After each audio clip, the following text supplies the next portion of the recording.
Donc nous accueillons Marie Cornu, qui est directrice de recherche.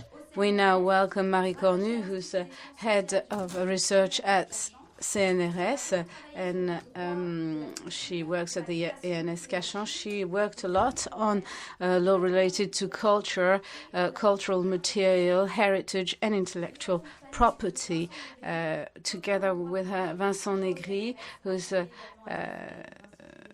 an expert in public law, and he also is working at the ENS Cachan, and he is a founding member of the Society for Cultural Rights and a member of the International Observatory on the trafficking of heritage material. He works on right on culture, cultural heritage museums, and on compared law for cultural materials.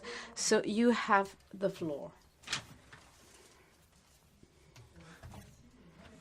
Thank you very much, and thank you very much to the organizers, Ségolène Vandevel and Béline Pasquini, for inviting us to take part in this symposium. We're going to deal with Vincent Négri with the issue of ethics from a legal point of view, which means you have to pay attention to the relationship between ethics and law, changing relations, changing link. But before getting into the topic, we thought it'd be important to clarify some points. First of all, to understand the relation between the two registers, what keeps them apart, what brings them together. There's something that might be quite interesting to understand the motivations for the law. It's the idea of professional ethics. It is, of course, related to ethics, but it is a distinctive notion nevertheless. So what is meant by ethics? We have a definition.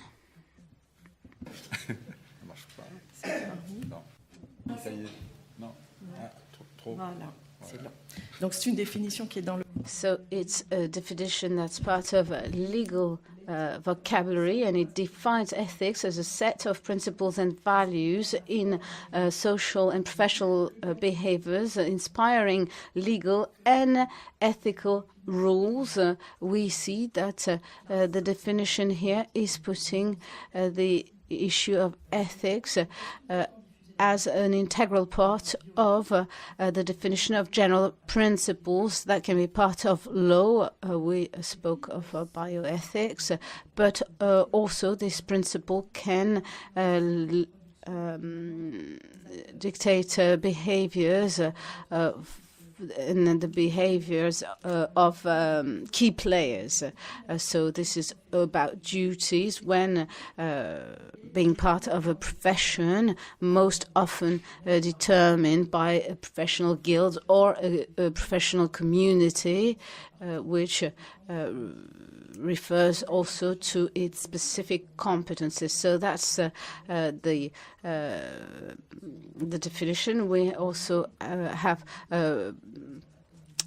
codes of ethics for museum workers, and that's at international level or at national level.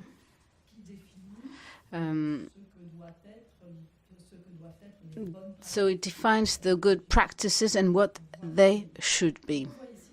So we see here clearly that these two notions, ethics or professional ethics, are strongly correlated, but nevertheless they are not defined at the same level. Ethics is more about general principles, whereas professional ethics is about standards, behavioral standards, in a specific professional context or environment. We can use, for instance, the principle of dignity, which is a general principle and which is a constituting principle, which is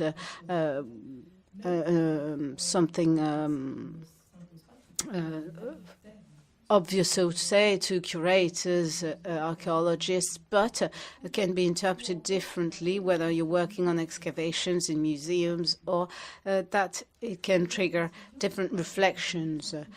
Second thing, ethics and professional ethics are standard setting ideas. Nevertheless, they don't have the same source or the same impact, the same scope. There's legal standards and professional standards.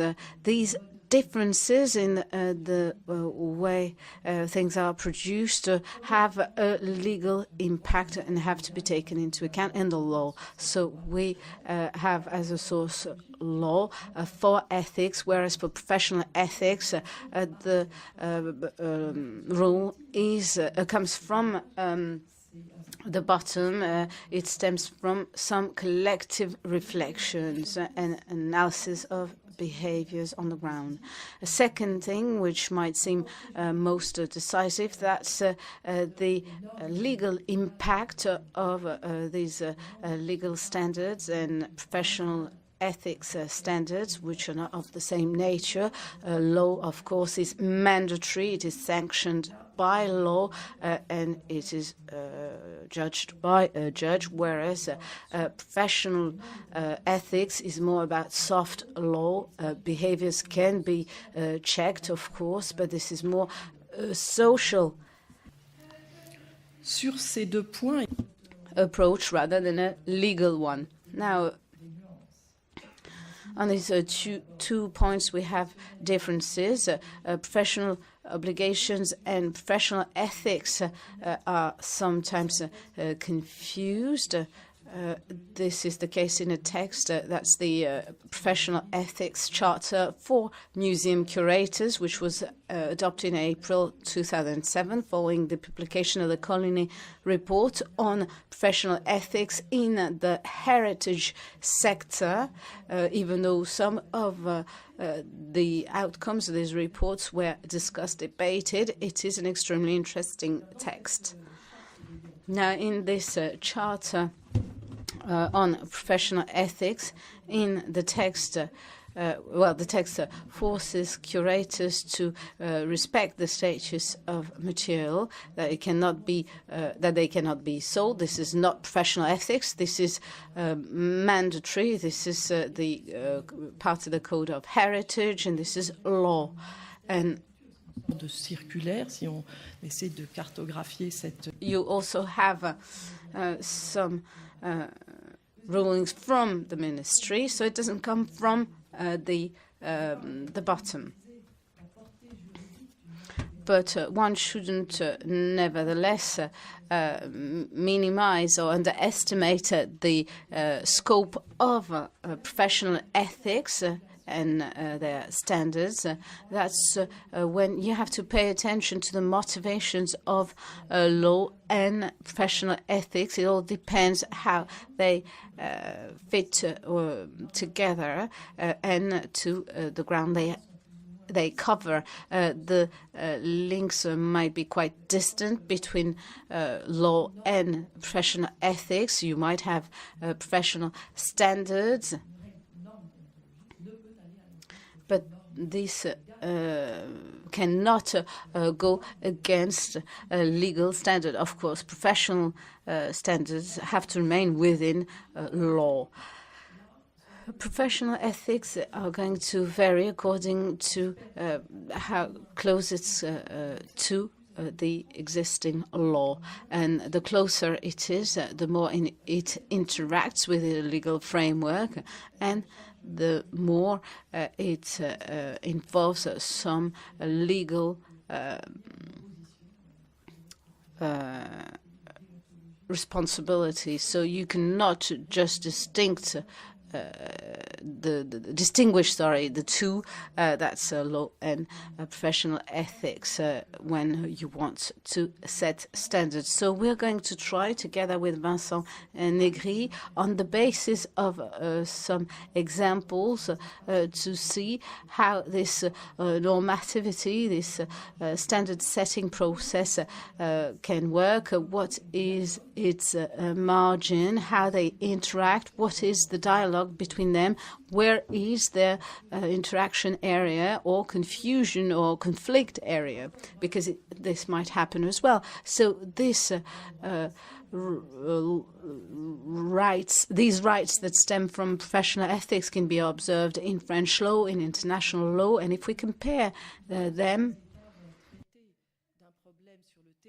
we can notice that when some states are going to work on the grounds of professional ethics, some others are going to resort to law to reach the same results. So it fluctuates depending on traditions, on cultures. In Anglo-Saxon or Anglo-American countries, professional ethics related standards. When you pay attention, for instance, to the rules for museums, we see that the standards are much more inspired by professional standards, a reference to codes, whereas in France it is hard law that prevails.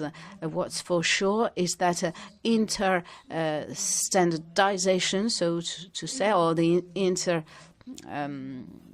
normative nature of these notions is undeniable. We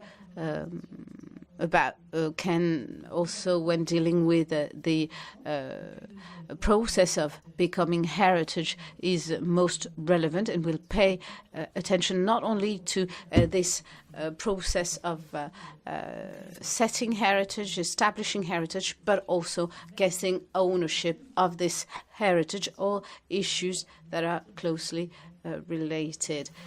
So we'll work on the basis of a couple of examples to develop these ideas. So the second part, it's about becoming heritage, but of course on the basis of its founding principles. Please don't think that I'm going to tell you about the way of how the law solves the heritage problems, but when we establish heritage, it means that we give a specific status to good, to some material, to some artifact, to make sure it doesn't get destroyed, and also in the field of archaeology to promote its analysis, its study, before it be destroyed by excavation. So what is the nature of this process of heritage setting in the field of archaeology, and what are the common points between ethics and law, or law and professional ethics? Well, when you give the status of heritage to an artifact, it means that you want to turn it into common wealth, common good, and you want to set rules to protect it. So in order to project this in the common area, well, we have to see that this goes back a long way. This has been the concern of scientifics already in the 19th century. They wanted to regulate archaeology. This is a text that's not very well known. That's the entomological ethics code that was published in 1898.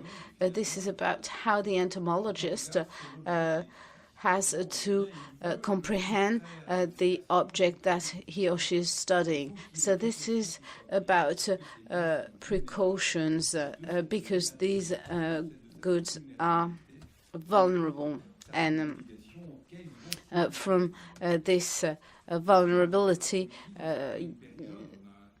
stems some caution. And then we have the text of John Evans, who says the following thing. He is making a distinction between the person collecting the artifact.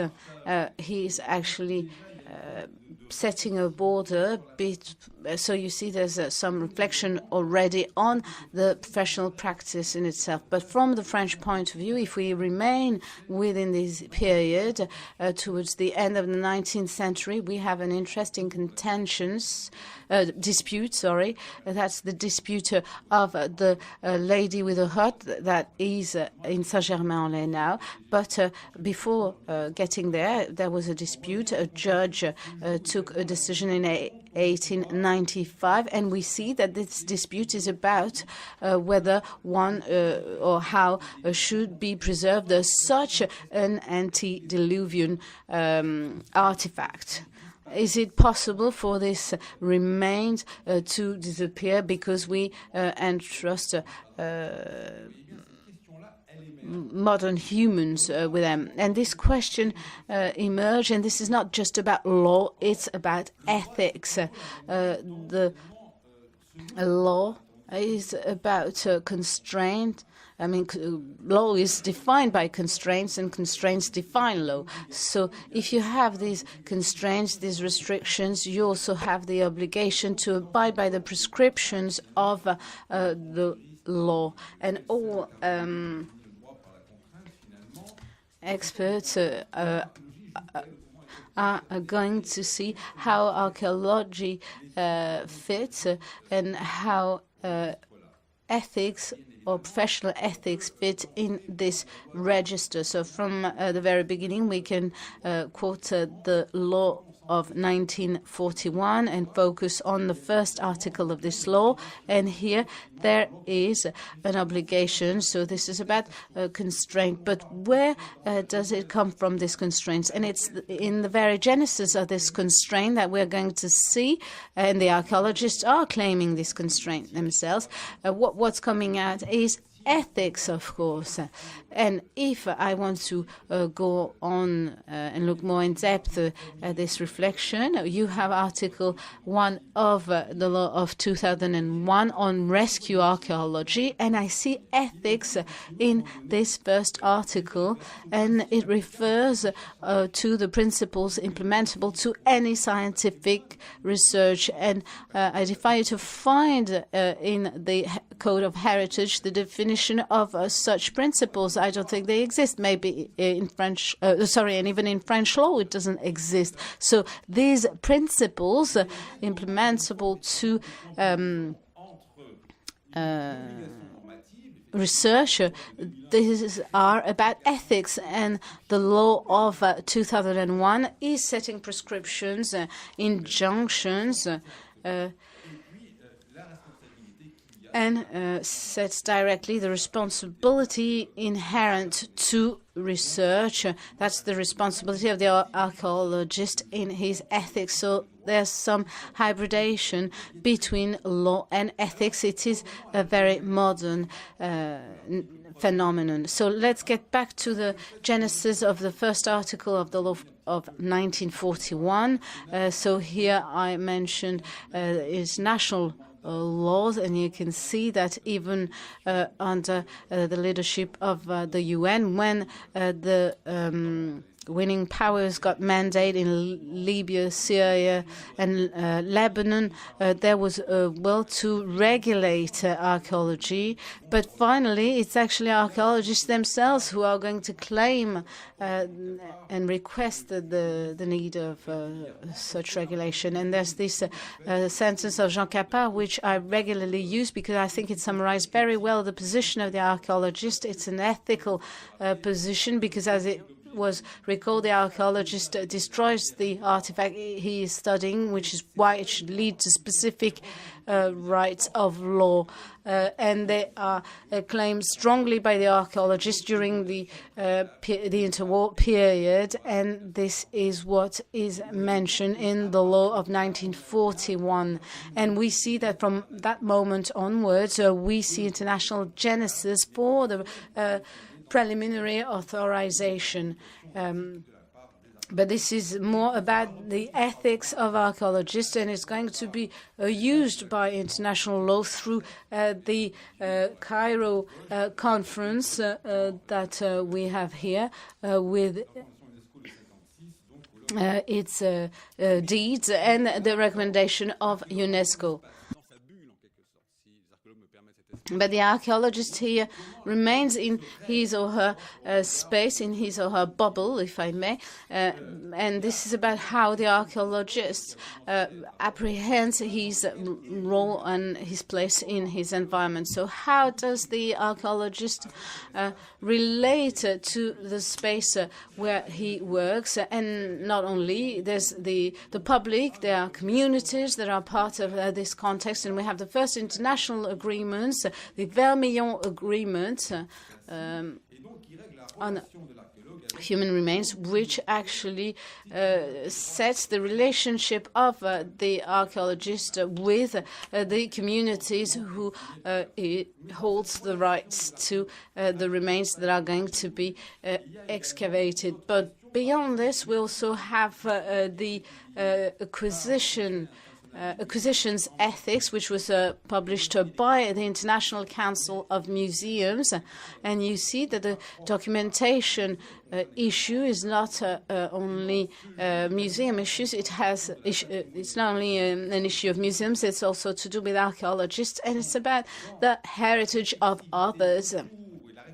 And the reflection around the heritage of others, ethics are going to come out as a key, as playing a key role. I'm going to try and demonstrate this. So let's go back a bit with this slide. When you look at the letters to Miranda written in 1796, who is shocked by dispossession, the dispossessions that are taking place in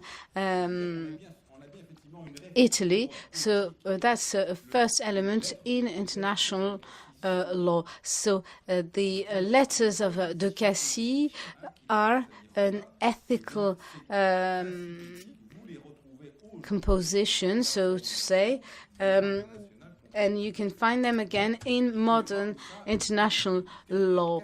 So that's how you can have, through interconnections, an inspiration from principles for international law. If we look at a caricature that appeared in the New Yorker. This is about an acquisition bought $1 billion by the Metropolitan Museum, and then we realized that it was looted in Italy. So there is a claim that is filed, and in the agreement that's reached between Italy and the Metropolitan Museum, it's ethics that are going to prevail, because they decide not to go to the courts and to opt for ethics, so that the ownership of Italy be recognized. Sometimes law is completely out of the picture, because finally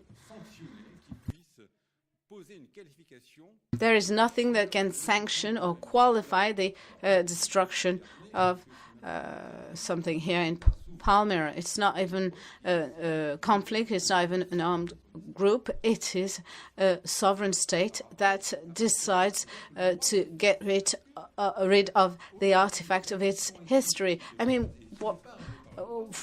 in such a situation, the issue of ethics comes up. How do you actually track back or draw the memory of what's been and what has disappeared? The question of law comes up in much more modern situations. Palmyra, of course, with the trafficking of antiquities. That's about, of course, financing terrorism by selling antiquities.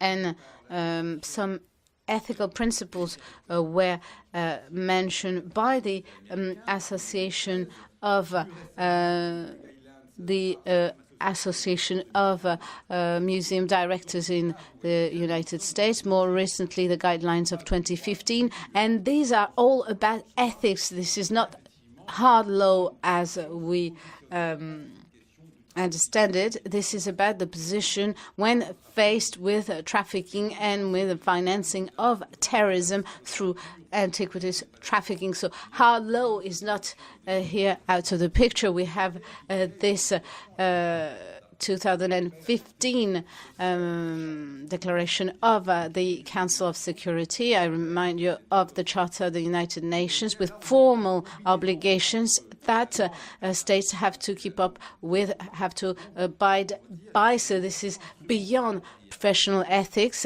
There's the instrumentalization, the hijacking of some notion as well. So here between ethics and hard law, we have the build-up of some standards and this inter-standard nature. So now ownership is the next issue. Yes. Now, as to ownership, I'd like to mention two topics: the question of human remains and of scientific property. Now, as for human remains, the presence in the heritage sector, whether you're speaking of museums or archaeological sites of human remains, brings the fundamental issues that are mentioned in the law, and legal experts have difficulties qualifying these human remains. There's a need to make a distinction between people and objects, and once the person has disappeared, the corpse has some legal value, and it is an object. Even this might be shocking. So these are fundamental issues, if we get back to our topic of archaeology, means that they can be an object for research, an object for property or for collecting. Peuvent-ils faire partie d'une collection au sens du Code du... They can become part of a collection, of the collection of a museum. What's the nature of this property? How can it be limited? Now, what about the idea of research, of establishing it as a part of the heritage? How can its value be enhanced for common good? So what are the respective places of these two notions as ethics and law? They are conflicting areas, of course. So I'll start with law. Law forces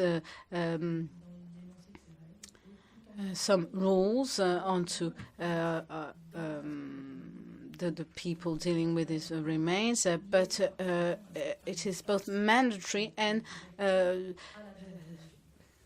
standing back, leaving some room,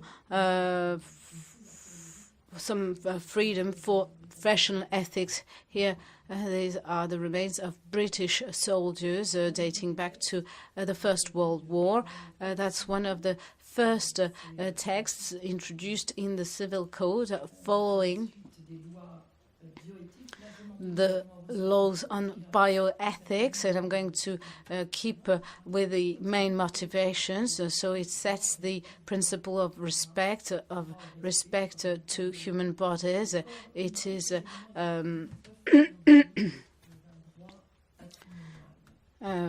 such nature that it cannot be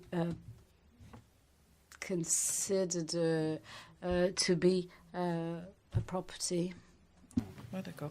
Alors, on a introduit en 2008 un deuxième article dans lequel on indique que le respect dû au... We introduced in 2008 a second notion that's respect to human bodies cannot stop when the person dies, and this is in line with Maori texts. That's when was felt the need to specify that respect to human bodies is not just for live bodies, but also after the person's death.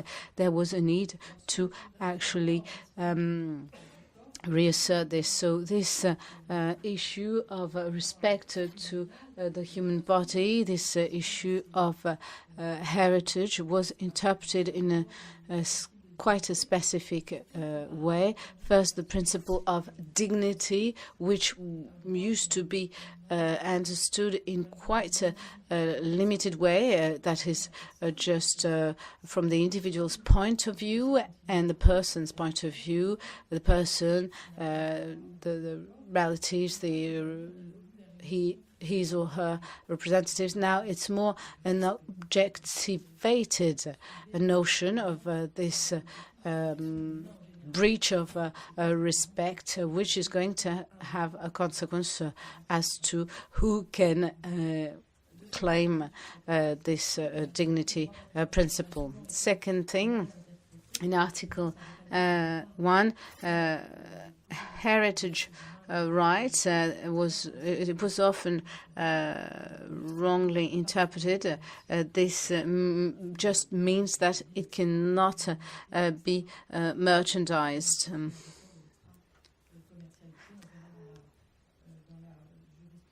And this will show in case law as well.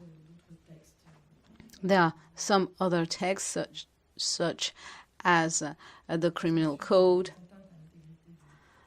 and harm to the integrity of a corpse.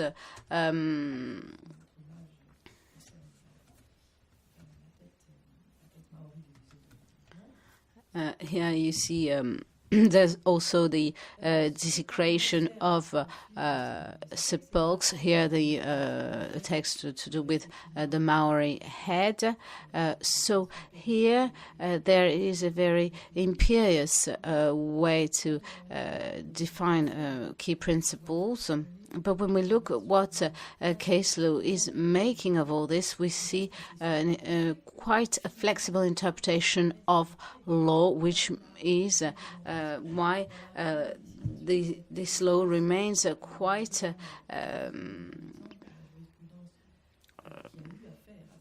stands back in the implementation of the law. For instance, in Rouen,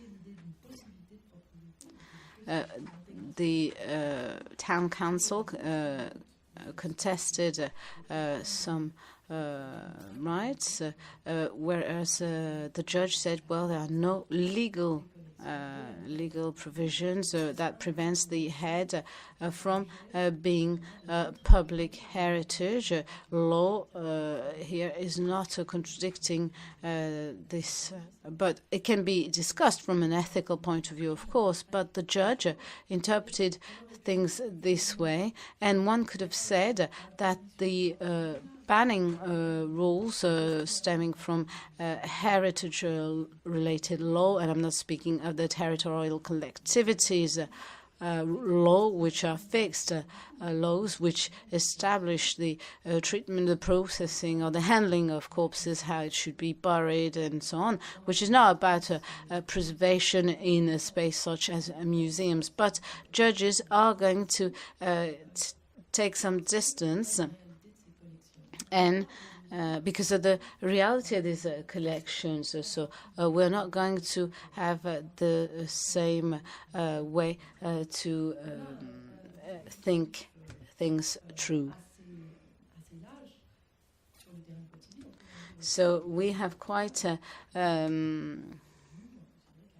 vague approach here from the legal code.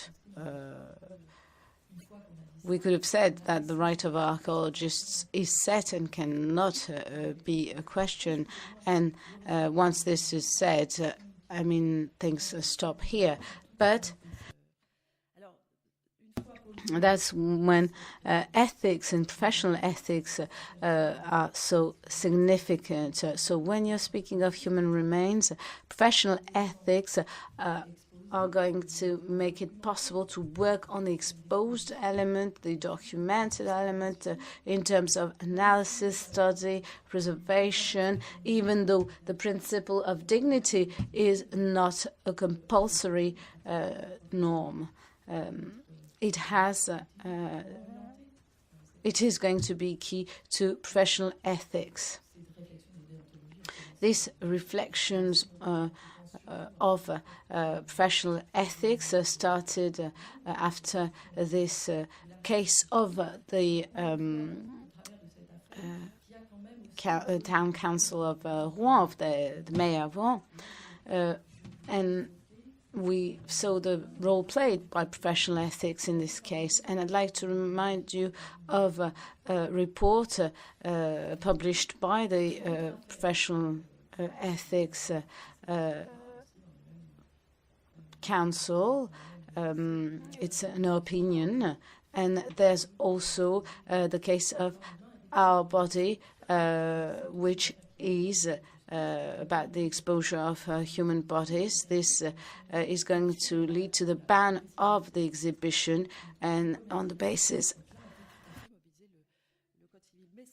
of heritage law. But this also shows the reflection that's taking place, even though museums are non-profit areas, but the Fragonard exhibition in Maison Alfort, is it legitimate? Is it the right space? So there is here room for reflection in terms of professional ethics. And that's when I want to say that there is a conflict area or a confusing area where by the person abiding by professional ethics thinks he or she is the legislator and is going to mention the restitution aspect.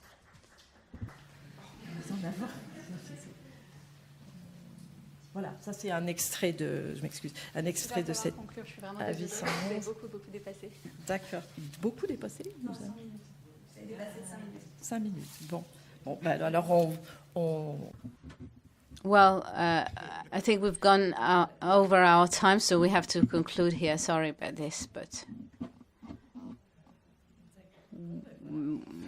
well, we have to abide by schedule. So here were some examples of the interconnection between law and professional ethics in the sector of archaeology. Merci à vous pour cette présentation. Thank you very much for this presentation and the introduction to the legal aspects. I'm now going to give the floor to Mr. Alfredo González Ruibal.